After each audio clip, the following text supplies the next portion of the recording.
What would you say are some of the biggest skill gaps that you're seeing in the industry today?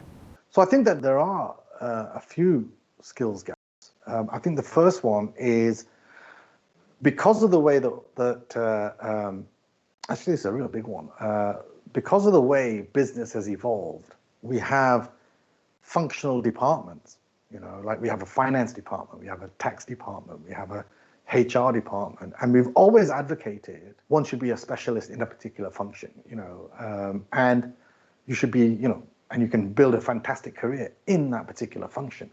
And like finance, for example, I spent 10 years in finance, had a fantastic career in finance, but I was lucky because I got the opportunity to move into sales, totally different. Again, a different specialization, different mindset. Had I had that mindset 10 years earlier, I would have probably been just as good a finance guy, but had a much better appreciation for sales as well. Why I couldn't do that is because technology was not there to help me in that situation. 30 years ago as a finance guy, I had to know about double entry. I had to know about the trial balance and balance sheet and everything. And ERP systems were just starting, and I remember Mars Confectionery was there, but they were putting in SAP, and it was like the very, very first version of it. And people were amazed that hey, where was this going to go? And where did it go? It went to a point where work, which is typically knowledge-based, is being codified, is being systemized. And so you don't really need to know it, because why keep that in your head when it can be stored in a database and you can pull it out with the right kind of questions and you can pull out the information that you need? So why learn a bunch of prescribed method, which is driven by statute, like in finance or in legal or in HR, whatever. So, but actually that's what we've done. We've created these teams of people that are specialists in a specific area. And I think where you look where the world is going, it's going to, if all of that sort of work is going to become codified and systemized, like in legal, why learn all the case law when you can have it all in a database and it can go in now with technology, AI, etc. You should be able to find cognitive links between different cases and pull out the cases that are relevant for the case you're working on without you having to do all of that yourself based upon the data that's there. So that frees you up to do a lot of other stuff. And what it frees you up to do actually is not learn more legal stuff, but actually learn more about other parts of the business.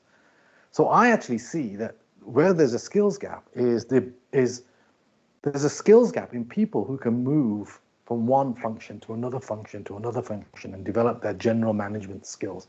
I'm super lucky I got the chance to do that. It has helped me a lot, for sure. Could it have helped me more? Yes, absolutely. It could have helped me a hell of a lot more. If I'd known, I didn't know I was doing what I was doing. It wasn't predefined. I just sort of wandered from one to another. Eventually realized I had all these extra skills. And I think as people start to realize that you can actually create that path in advance, so you get this general experience of running an organization, you will create far better leadership. You'll be able to rely more on technology to be able to do all the mundane stuff so that you focus your energies on the things where there are skills gaps today, which is all around the power skill. It's all around using technology in the right way, because technology can be used in the wrong way, right? So it's all about building responsibility around people and planet and also the profit. So I think that having that generalized view, and one of the things we advocate in PMI is that it's super important for project managers to have an understanding of the business. You don't have to be an accountant, you don't have to be a commercial whiz, but you have to understand where your business is going and how does your business create value.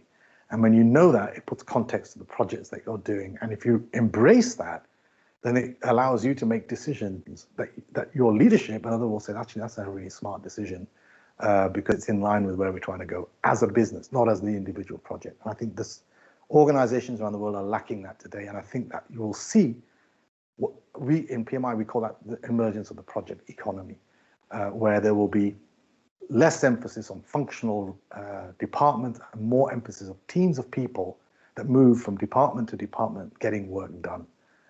And I think that shift is an example of the skills gap and how organizations are going to deal with it in the future.